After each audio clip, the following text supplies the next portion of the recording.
The morning light filtered through the tall windows of Kensington Palace, casting long shadows across the polished marble floors. Catherine, Duchess of Cambridge, stood in her private study, her fingers trembling as she held the official document that would change everything. The weight of the decision pressed down on her shoulders like a heavy cloak she could never remove. William had left early that morning for what he told the staff was a routine meeting with his private secretary. But Catherine knew better.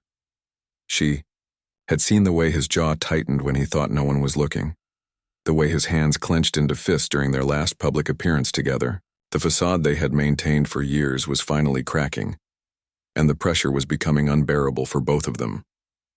The palace corridors, usually filled with the quiet efficiency of staff members going about their duties, seemed unusually silent. Even the grandfather clock in the hallway seemed to tick more softly, as if sensing the gravity of what was about to unfold.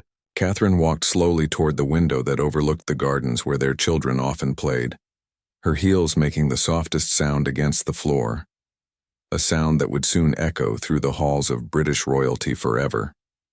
She remembered the early days of their marriage when every public appearance felt like a fairy tale come to life.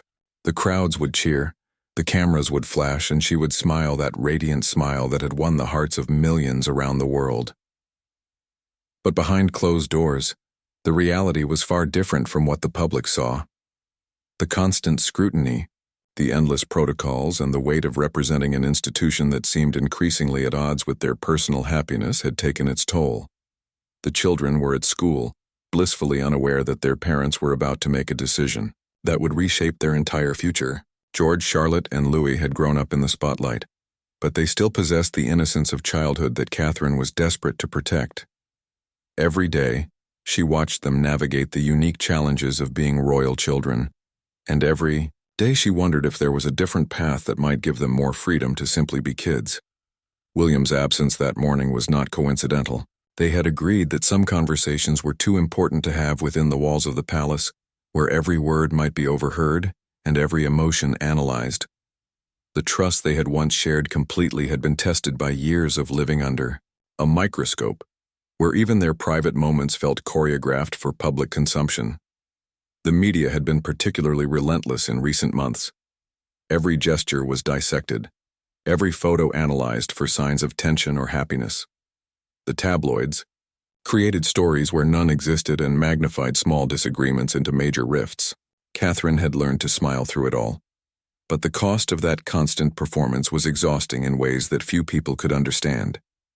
As she stood in her study, surrounded by the trappings of royal life, the official portraits, the ceremonial objects, the carefully curated books that reflected the image they were supposed to project, Catherine felt the weight of authenticity calling to her. She had always been someone who valued genuine connections and honest communication, but royal life had required her to become an expert at saying the right thing rather than the true thing. The document in her hands represented months of careful consideration and sleepless nights. It was not a decision made in anger or haste, but rather the culmination of a slow realization that their happiness and the happiness of their children might require a different kind of courage than they had ever shown before. The courage to disappoint expectations rather than disappoint themselves. She thought about her own childhood, growing up in a middle-class family where dinner conversations were real and unguarded, where mistakes were learning opportunities rather than public relations crises. That authenticity seemed like a distant memory now, replaced by carefully managed interactions and strategic silences. The irony was not lost on her that in trying to serve the people of Britain, she had gradually lost touch with the very qualities that had made her relatable to those people in the first place: the spontaneous laughter, the genuine emotions, the ability to be vulnerable. All of these had been slowly polished away by years of royal training and public expectation. William would return soon, and they would need to have the conversation that had been building between them for months. Not the careful, diplomatic discussions they had grown accustomed to, but a real conversation about what they wanted their future to look like and what they were willing to sacrifice to achieve. The quiet step they were about to take would indeed shake the palace, but perhaps it would also set them free.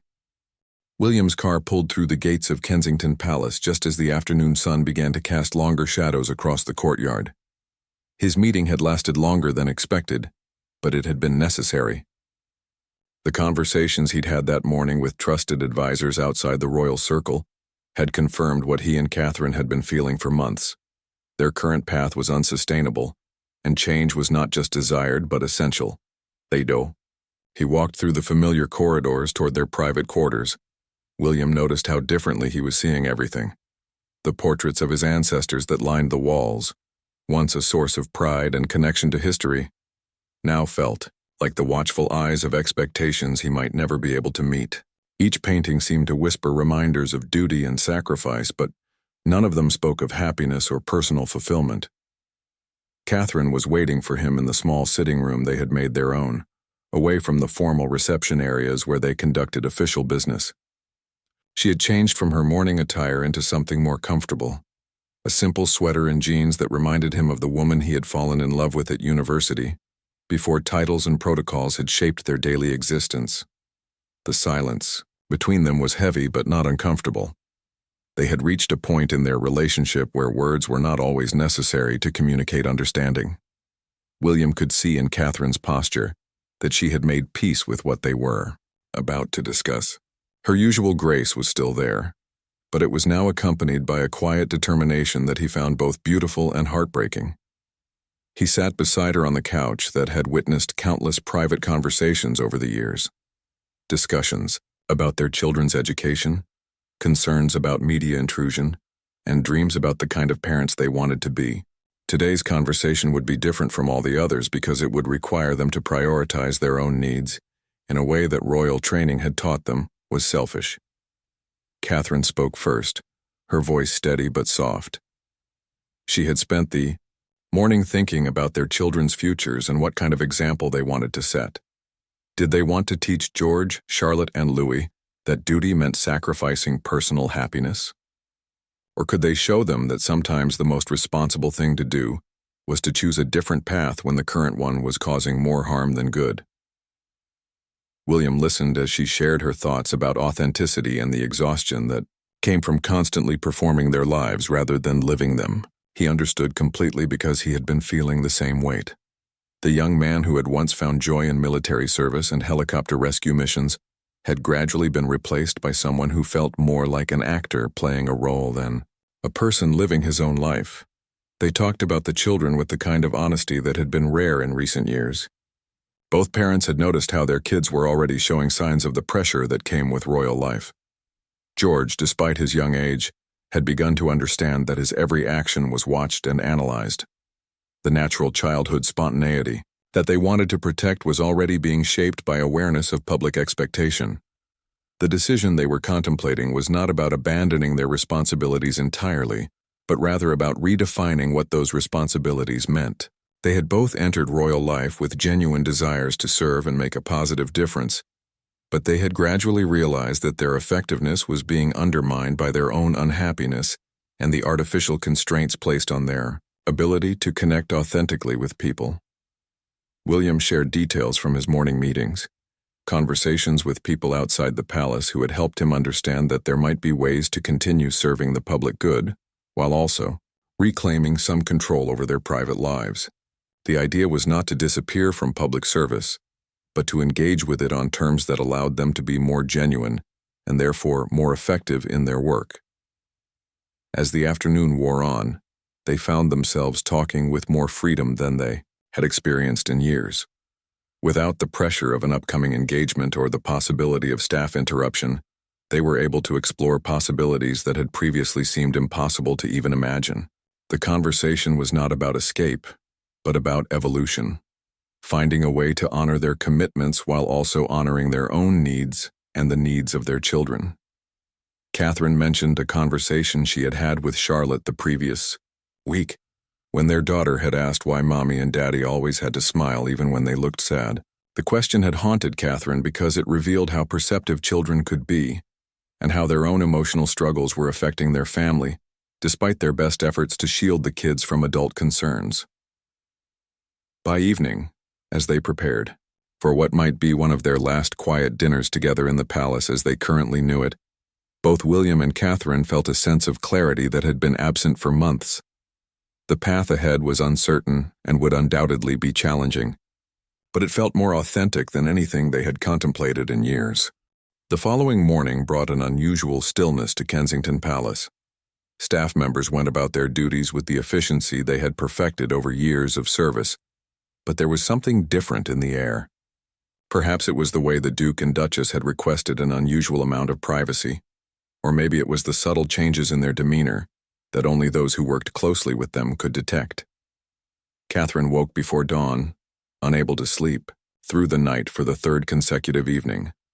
The weight of the decision they were preparing to make had settled into her bones, creating a tension that was both uncomfortable and oddly liberating. She had spent so many years carefully managing her public image that the prospect of being able to act from genuine emotion, rather than calculated appropriateness, felt both terrifying and exciting.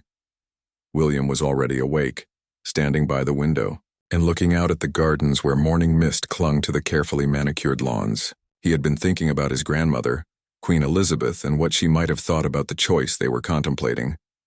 The Queen had dedicated her entire life to duty and service, rarely allowing personal desires to influence public decisions. But times had changed, and the demands of modern royal life were different from what previous generations had experienced. The constant media attention had intensified beyond anything previous royals had faced. Every shopping trip became a fashion statement to be analyzed. Every interaction with their children was scrutinized for parenting techniques, and every moment of public affection or distance between William and Catherine was interpreted as a sign of marital strength or weakness. The invasion of privacy had reached a point where even their attempts to have normal family experiences were turned into public spectacles.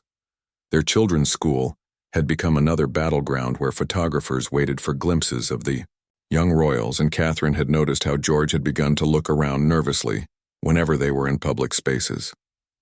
The natural confidence he had shown as a toddler was being replaced by an awareness that he was always being watched, and that awareness was changing him in ways that broke his parents' hearts. William had spent considerable time that morning reviewing letters from the public, many of which expressed understanding and support for the pressures the young family faced. Contrary to what palace advisors sometimes suggested, many people seemed to recognize that the intense scrutiny was unfair and potentially harmful, especially to the children. These letters had reinforced his belief that stepping back might actually increase public respect rather than diminish it. The couple had agreed to tell the children about their decision together, but finding the right words to explain such a complex situation to young minds was proving challenging. How do you tell children that the life they have always known is about to change dramatically? How do you explain that sometimes adults have to make difficult choices in order to protect the people they love most? Catherine had been researching how other public figures had successfully transitioned to more private lives while maintaining their ability to contribute meaningfully to society. She discovered that many people had found ways to serve their communities and pursue their passions without the intense scrutiny that came with traditional royal duties. The possibility of being able to focus on causes they truly cared about, without having those efforts filtered through layers of protocol and public relations strategy, was appealing. The morning mail brought several items that would normally have been handled by staff, but William had requested to see certain correspondence, personally. Among the letters was one from a young mother who wrote about how seeing Catherine struggle with public expectations while trying to be a good parent had actually made her feel less alone in her own parenting challenges. The letter was a reminder that their authenticity, even when it revealed struggle, had value that their carefully crafted public image could never achieve. As the day progressed, both William and Catherine found themselves paying attention to details of palace life that they had previously taken for granted. The way staff members anticipated their needs, the security protocols that governed their movements, the schedules that were planned months in advance, all of these elements of their current existence would need to be reconsidered and potentially abandoned. Catherine spent time in her wardrobe looking at the formal attire that had become such an important part of her public role. Each outfit had been chosen with careful consideration of color symbolism, cultural appropriateness, and the message it would send to different audiences. The thought of being able to dress simply for comfort rather than for interpretation was something she had not experienced since before her engagement to William. They had made arrangements to have lunch together without any staff present, a level of privacy that required special coordination, but felt necessary for the conversations they needed to have. The dining room where they had hosted state dinners and formal events felt different when it was just the two of them, sharing a simple meal and talking honestly about their hopes and fears. The afternoon brought phone calls from trusted friends, outside the royal circle, people who had known them before their marriage and who could offer perspectives unfiltered by protocol or political considerations. These conversations reinforced their growing conviction that their decision was not just personally necessary, but might actually serve the monarchy better in the long run by demonstrating that royal service could evolve to meet modern challenges. The evening of their third day of private discussions brought an unexpected visitor to Kensington Palace. Prince Charles, now King Charles, had requested a private meeting with William and Catherine, having sensed through various channels that significant changes were being contemplated by his son and daughter-in-law. The meeting was arranged with minimal staff involvement, emphasizing the personal rather than official nature of the conversation. Catherine felt nervous as they prepared to meet with the king. Throughout their royal years, she had developed a respectful relationship with Charles, but discussing such a fundamental change to their role felt like approaching uncharted territory. She worried about disappointing someone who had dedicated his entire life to preparing for and then assuming the crown. But she also knew that honesty was essential if they were going to move forward with integrity. William experienced a complex mix of emotions as he prepared for the conversation with his father. Part of him felt like the young boy who had always sought paternal approval, but another part recognized that he was now an adult making decisions based on his own family's needs. The balance between family loyalty and personal responsibility had never felt more challenging to navigate. When Charles arrived, he came alone, without the usual entourage of private secretaries and security personnel that typically accompanied royal movements. This gesture immediately set a tone of intimacy and trust that allowed for more open communication than might have been possible in a formal setting.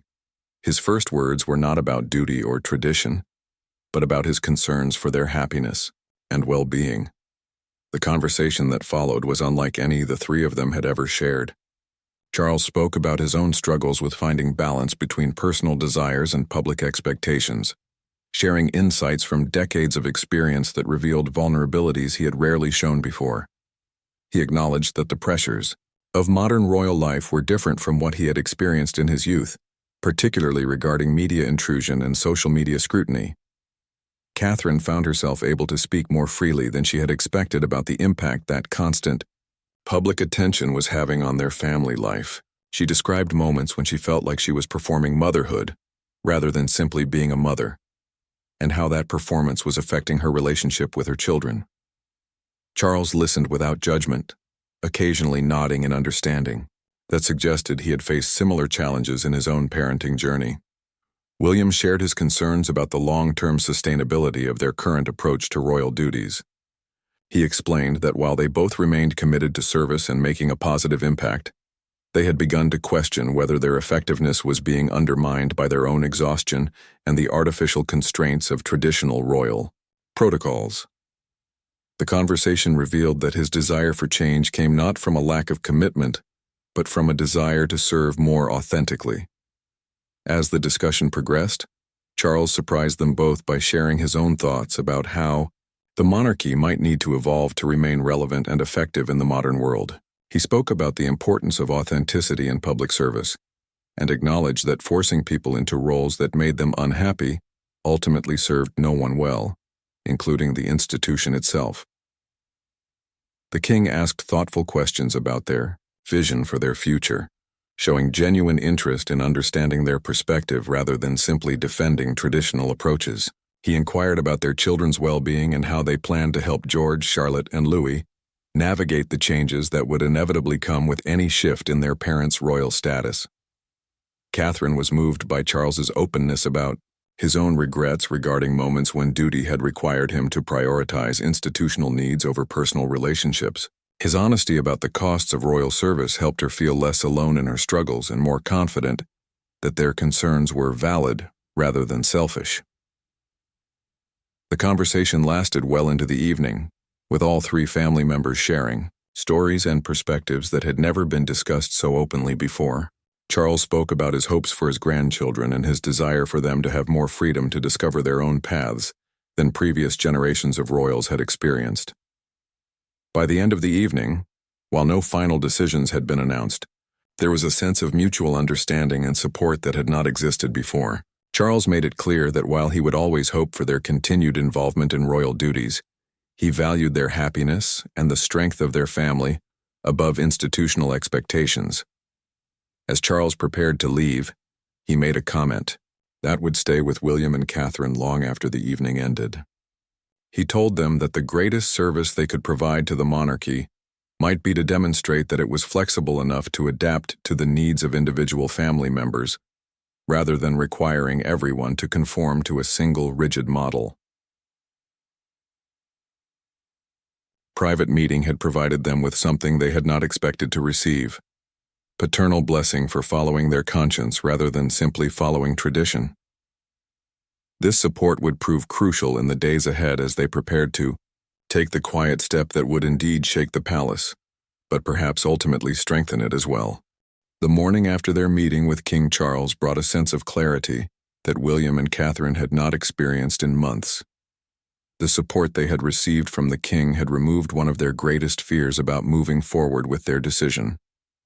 Now they faced the more challenging task of preparing for the practical and emotional implications of the change they were about to announce to the world.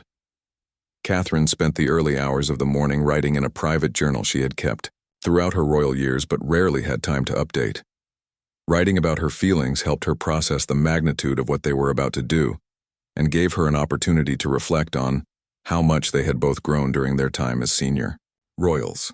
The woman who was preparing to step back was far stronger and more self-aware than the young bride who had entered royal life more than a decade earlier. William was on the phone with trusted legal and financial advisors, working through the complex, practical arrangements that would be necessary to make their transition as smooth as possible. The logistics of changing their security arrangements, housing situation, and financial independence were more complicated than most people would ever realize. But he was determined to handle these details properly to avoid creating additional stress for his family during an already challenging time. The couple had decided to tell their children about the upcoming changes that afternoon after school, when they could have uninterrupted family time together. They had spent considerable time planning this conversation, recognizing that how they presented the information would significantly impact how the children processed and adapted to their new reality. Catherine had prepared simple explanations that would be appropriate for each child's age and maturity level.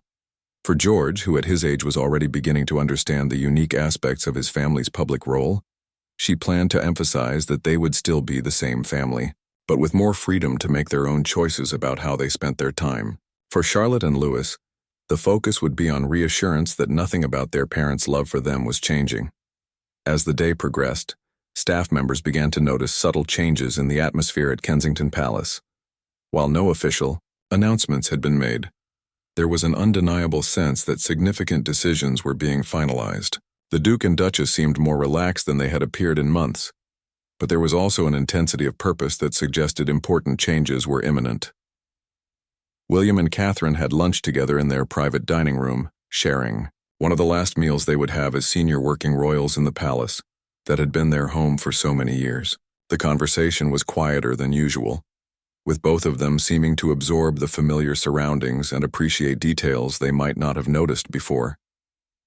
Catherine found herself looking at family photographs displayed throughout their private quarters, images that captured moments of genuine happiness alongside more formal portraits taken for official purposes. The contrast between the candid family shots and the ceremonial images seemed to symbolize the choice they were making between authentic living and performative duty. The afternoon brought final consultations with their communications team about how and when to announce their decision to the public. The timing and wording of such an announcement would be crucial to ensuring that their message was understood correctly and that speculation and misinterpretation were minimized.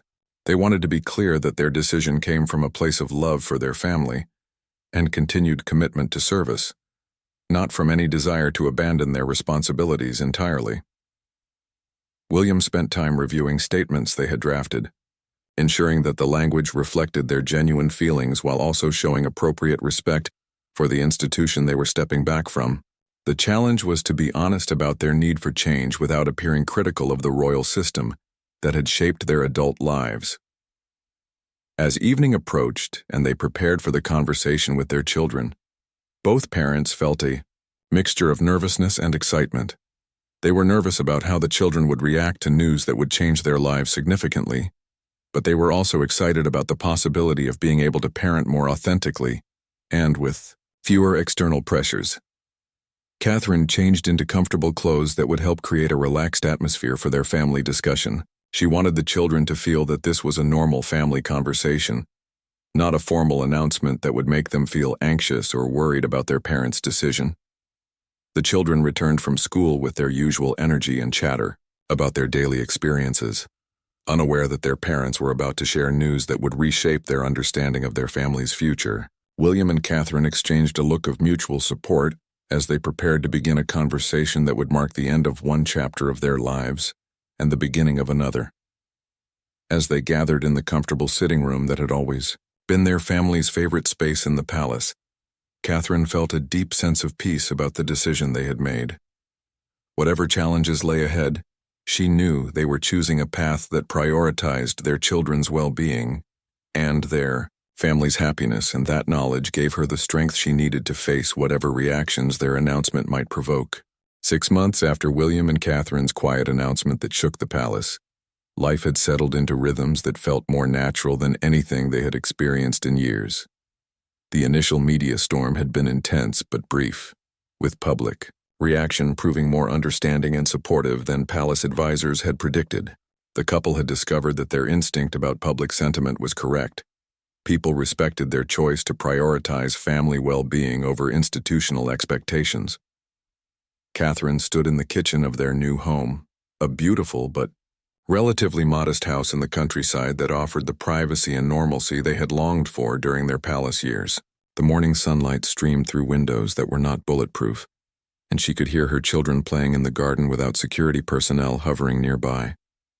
The simple pleasure of making breakfast without considering whether her casual attire was appropriate for public consumption had taken weeks to feel natural again. George had adapted to his new school with remarkable resilience, forming friendships based on shared interests rather than curiosity about his family's fame.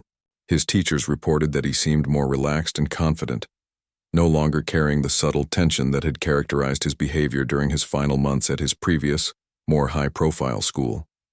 The freedom to be just another student, rather than a future king, had allowed aspects of his personality to emerge that his parents had not seen before. Charlotte and Louis had embraced their new life with the adaptability that children often display when their parents are genuinely happy. They had adjusted quickly to having more flexibility in their daily routines and were thriving in an environment where spontaneous family activities were possible without extensive security planning and media management. William had found meaningful work with a conservation organization that allowed him to use his platform and connections to make a real difference in environmental protection efforts. Without the constraints of royal protocol, he was able to speak more directly about issues he cared about and to take positions that might have been considered too controversial during his senior royal years. His effectiveness as an advocate had actually increased since stepping back from traditional duties. The couple had maintained their commitment to charitable work, but on their own terms and with causes that truly resonated with their personal values. Catherine had become deeply involved with mental health initiatives for children, using her own experience of navigating public pressure to connect authentically with families facing similar challenges. Her work felt more meaningful because it came from genuine personal understanding rather than assigned royal duties. Their relationship with the royal family had evolved but remained strong. King Charles visited regularly, often arriving without fanfare to spend time with his grandchildren in ways that had been difficult when every family gathering was subject to security protocols and media scrutiny. These visits revealed sides of their relationship that had been constrained by formal royal interactions. and the children were developing deeper connections with their grandfather. The financial independence they had worked so hard to achieve had given them freedom to make choices based on personal values rather than institutional requirements. William had discovered talents in business and environmental advocacy that had been overshadowed by his royal duties, while Catherine had returned to some of the photography interests she had abandoned when royal life became all-consuming. Their marriage had strengthened in ways that surprised them both. Without the constant pressure of public scrutiny and the need to present a perfect image, they had rediscovered the easy companionship that had drawn them together during their university years. Disagreements could be resolved privately, affection could be expressed naturally, and their individual personalities could flourish without constant consideration of public perception. The children had begun to understand that their parents' decision was not about rejecting their heritage or abandoning their family legacy, but about creating space for them to develop their own relationships with royal responsibility when they were old enough to make informed choices. George still understood that he might one day have royal duties, but the pressure of that future role no longer dominated his present experience. Public reaction had evolved from initial shock to genuine admiration for their courage in prioritizing family well-being. Many people expressed appreciation for their honesty about the challenges of modern royal life and their willingness to model a different approach to balancing public service with personal happiness. Letters of support continued to arrive, many from other families struggling to find similar balance in their own lives. As Catherine looked out at her children playing freely in their garden, she reflected on how the quiet step they had taken had indeed shaken the palace, but had ultimately strengthened their family and possibly even the monarchy itself. By showing that royal service could be flexible and that family happiness was not incompatible with meaningful public contribution, they had opened new possibilities for future generations of royals. The evening brought William home from a successful day of meetings about a new conservation project, his face showing the satisfaction that came from work that aligned with his passions. As they prepared for a quiet family dinner without photographers, protocol officers, or public expectations to consider, both William and Catherine felt profound gratitude for their courage to choose authenticity over tradition, happiness over duty, and family over institution. Their goodbye to palace life had indeed been etched in eternity, not as an ending, but as a new beginning that honored both their past and their future.